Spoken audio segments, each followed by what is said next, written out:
Yo, ako nga pala si Beatmaster Anthony. So, meron tayong re-reviewin si AD Beat. Yung video na to, ano to 2017. Yung video na to. Nung napanood ko si AD Beat, naglabang kami siguro sa, Sambat Got Talent. Napakalupit na doon ni AD Beat. Halimaw talaga bumuga. Sobrang lakas. Nung nagpanguna siya number 1, grabe nasira yung speaker nun. Grabe, ang lupit niyang bumuga. At saka yung mga talagang buong buo, as in buong buo, parang nilalamong ka. Yung tenga ko, grabe. Sobrang ganda, sobrang patok sa masa lahat ng mga ginagawa natin ni AD Beat. Ngayon, prime na siya sa buong Pilipinas. Prime na siya, prime. Prime Minister, yan. Prime Minister, shoutout po kay AD Beat, Prime Minister. Sorry po, hindi po ako nagpakita. Nasa gilid ako kasi nung Grand Finals, hindi ako nagpakita talaga. Nahihiya ako. Ando si Beatbox Guru, laking tao. So ito na, re-reviewin na natin tong yung Beatbox ni Prime AD Beat. So let's go, pakinggan na natin guys.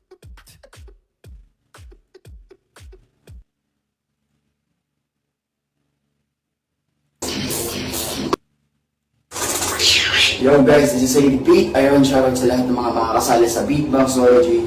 Shoutout din to you, bro. Noon pa lang, magaling na si AD Beat noon pa lang.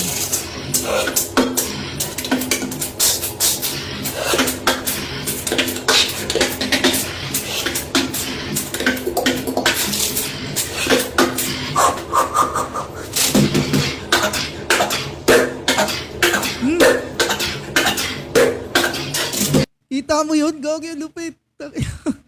Sobrang galing, Gagi.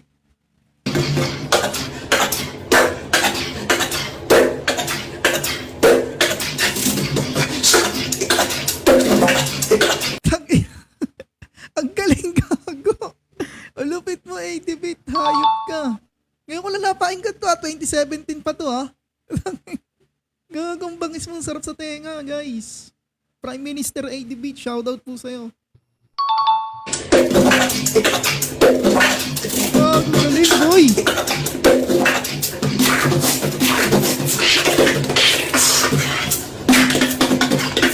Gago, lupit yung AD Beat.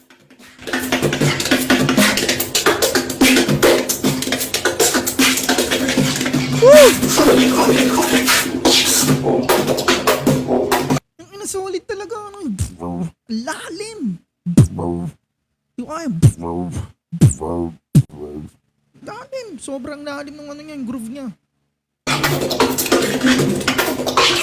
Sarap sa tenga. Tuloy-tuloy. Walang tigil yan, tol. Walang tigil yung beatbox niya.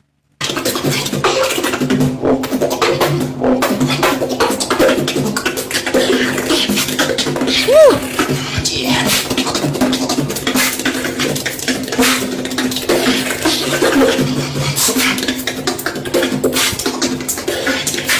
Gagi, hindi siya tumitigil, boy. Ang lupit. Grabe.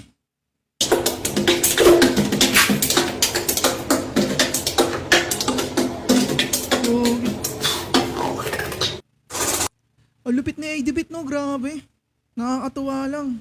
Ngayon, Prime Minister na siya ng iBeatbox, tol. Ang lupit. Shoutout to AD Beat. Thank you so much. Napakalupit mo, tol. Sobrang lupit mo. Wala akong masabi. Shoutout nga pala sa iBeatbox yung nanalo. Grabe, 100,000, no? Woo! Ang gagaling lahat ng mga beatboxer dyan sa iBeatbox. Sobrang galing. Hanga ako sa inyo lahat. Maraming salamat sa inyo. Nasa gilid lang talaga ako nanonood. Hindi nyo ako nakita. Pero sa susunod, siguro pag may event siguro ng Grand Finals, pupunta na talaga ako. Nahihiya kasi ako eh. Pero hindi na ako mahihiya, sigurado. Yun lang. Maraming salamat. Thank you po sa inyo. Peace out.